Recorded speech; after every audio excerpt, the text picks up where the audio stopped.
So I'm hitting the road. I'm heading down to Redwood City. I got a call from a customer that has a dent on the hood of a 2016 Ford Explorer. It's a nice little crease right on the hood. Let's check it out today and see what we're into.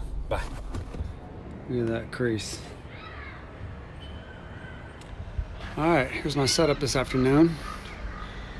Got my shade going, my reflector board, and this dent I'm gonna have to put some heat on. This is an aluminum hood, and you have to heat it up pretty hot just to get the aluminum to react normally. And check this out, I'm gonna use this super sharp tip tool to work up that metal. With aluminum you have to use sharp tools and the heat just to get it to cooperate. This is pretty cool. All gone.